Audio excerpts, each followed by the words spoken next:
This is a picture of a friend of mine I had taken with an AK-47 that I had that I carried for a while. Um, it was actually might have been a little better weapon than the M16, but if I carried that, I had to carry both of them. So I gave up the AK, I sent it back to the rear.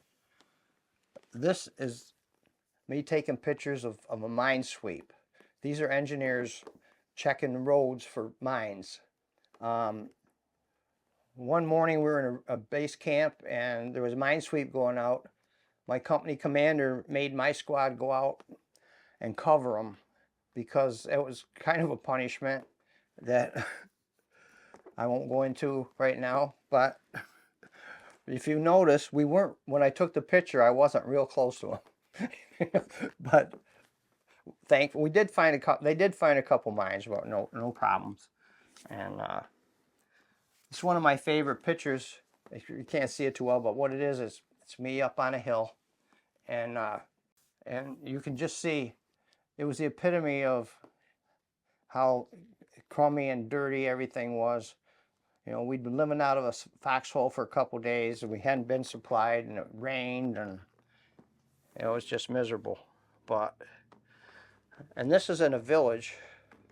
We're going through a village, and some of the Vietnamese had written different little messages for us. And it's this one says, "Get out before you're dead and gone too." These are just some of my squads. Some of the guys playing. The picture of that Larry Fox. I forgot I had a picture of him. Okay, a grunt. Most of these pictures are grunt. I remember I showed you that picture of how miserable it was. Yeah. What a grunt is, it's a guy that's out in the bush. It's an infantryman, and that spends his time out in the jungles and in the rice paddies, and it's like grunt, ground pounder, infantry.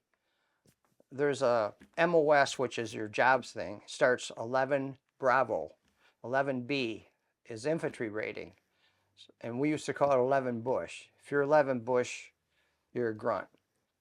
And in Vietnam, grunts were like second-class citizens. You know, we'd be out for 2 or 3 weeks. If we come back to a base camp, you know, we were like freaks. They just like come out and look at us like, because we had longer hair, we had beards, and I could tell a grunt from everybody else because a grunts never shine their boots. You know, you wear the same boots until they fall off your feet. Back in the rear, they have to polish their boots and stuff. So we're proud of being grunts. And lots of times there was altercations in the back. Basically, if you were a grunt, the people in the rear thought you were stupid for getting yourself in that situation, you know. So we kind of took pride in it.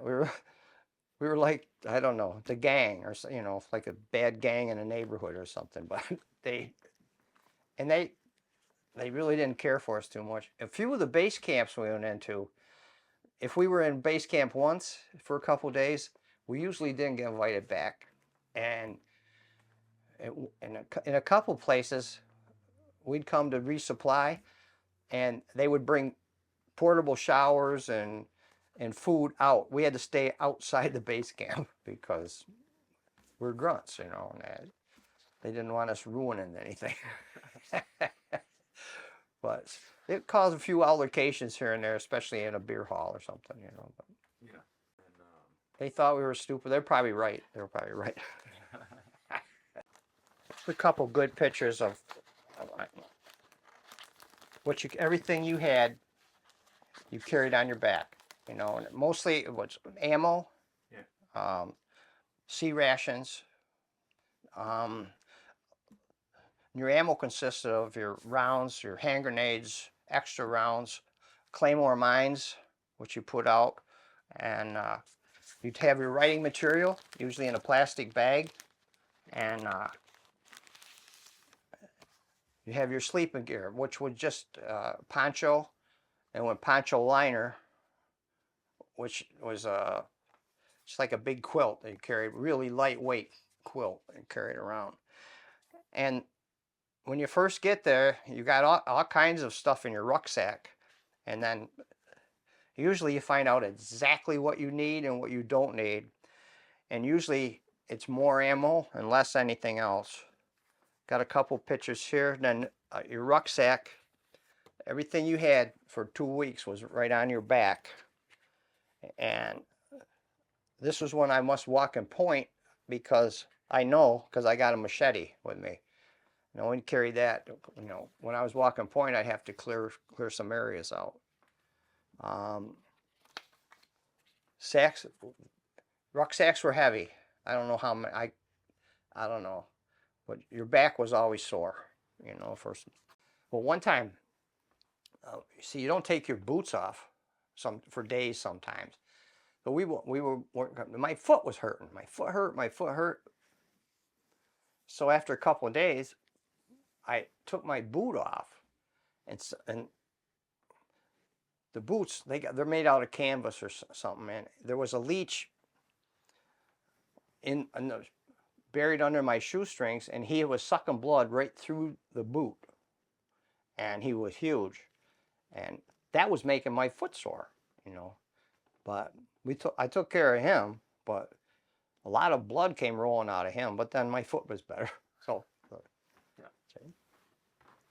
But I hated leeches. I've hated leeches.